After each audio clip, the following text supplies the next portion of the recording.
a really interesting topic. At least it is to me. And that is, and I always wonder this, Jonathan. By the way, our conversation brought to you by Marcus & Mack, voted best personal injury law firm in the Best of Indiana County contest. Marcus & Mack, a law firm representing injured people. Jonathan, I've always wondered, is my TV watching me or am I watching it? Man, I tell you, it's watching you too. Man, it's crazy out there. You know, you've got to be careful about these devices and what they're capable of doing.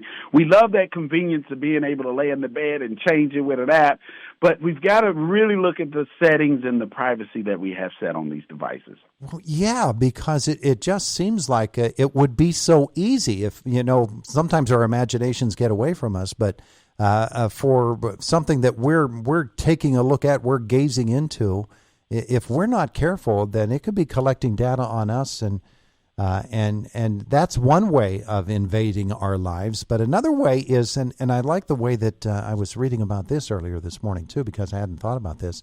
If somebody is involved in a relationship with somebody, sharing passwords, sharing accounts, sharing devices, all of a sudden something goes wrong in that relationship, there's a breakup, that person now has real access to you that maybe you haven't considered before.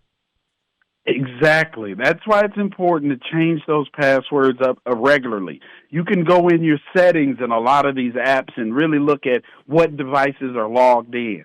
Always check that stuff. We had a situation in 2019, if you think about this, where what if the power goes out? How are you going to control that device if that Wi-Fi goes down? And so it's kind of doing the last thing you told it to do. And so Google had an outage, and people weren't able to get in their homes.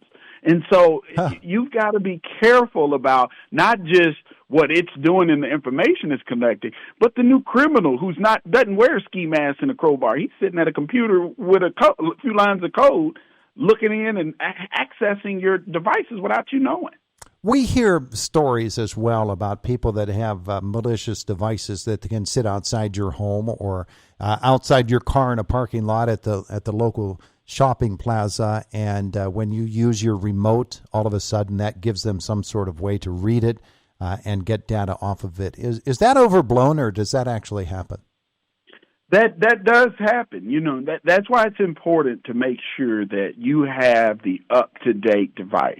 If your device is out of date and there is no longer supported with firmware, it's time to get a new one, right? And if you've got the new one, I know I used to be a bad person with this, is those software updates, not wanting to do those, or those are important. The manufacturer, they have a role to play too, and they're trying to send you that patch because they recognize the vulnerable piece in their equipment. And so definitely make sure that you're updating your firmware and addressing those security vulnerabilities.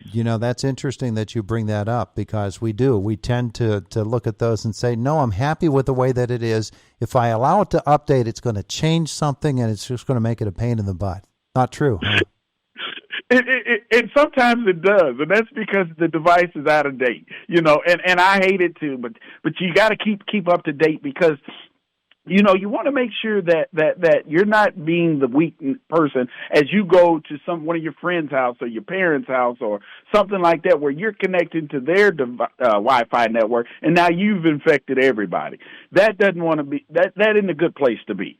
Jonathan Taylor with us, cybersecurity expert, the leader of TaylorMade Consulting Group, LLC. Been at it for a while, Jonathan, and I'm not sure when you started in this that you thought that our toothbrush could be a dangerous weapon in the hands of somebody with malicious intent, but it really is the case. Everything's a smart device now, isn't it? I mean, everything has an app. If only I can get an app for my daughter and just make her do this, do that, right? I'd be so much happier. But there are a couple steps we can take. Seriously, man, we really need to first evaluate our comfortability with these devices, making sure that we're comfortable with it listening to us. If you don't want Alexa listening to you, don't buy it. Second thing I'd say do is separate it out on your guest network. Just like when you go to the hotel and the restaurant, they have a guest network. Well, your Wi-Fi router at home has the same capability. And so instead of putting all your eggs in one basket, right, no pun intended, separate it out, put the thermostat, put the refrigerator, put the stove, put that on that guest network, and leave your computer, your laptop, your cell phone on that main network. And then the third thing, definitely update your firmware, but check your passwords. Make sure you've got secure passwords on all of your apps, not just the ones you mainly use, but the ones you barely ever use. Make sure those passwords are secured too, with uppercase, lowercase, symbols, and numbers. And so those are just some steps you can take to kind of protect yourself from some of the possibilities. Jonathan, tell me about Wi-Fi. When I go to some place and I'm accessing Wi-Fi, whether it's public Wi-Fi or even private Wi-Fi, it asks me the question, do I want to become discoverable?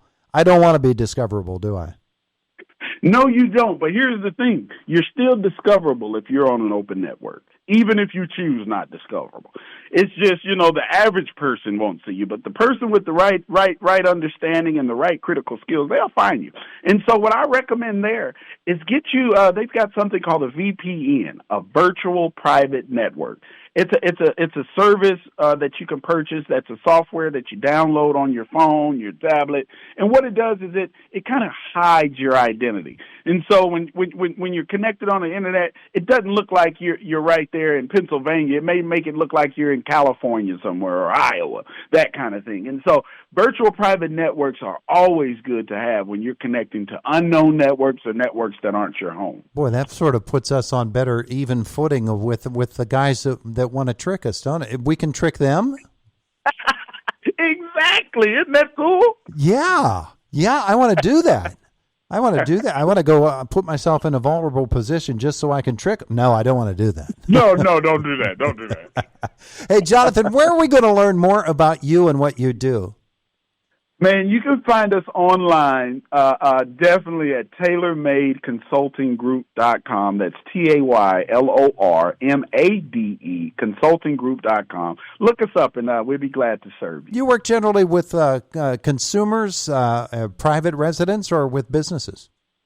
We deal with it all. We've got a team of 43 people.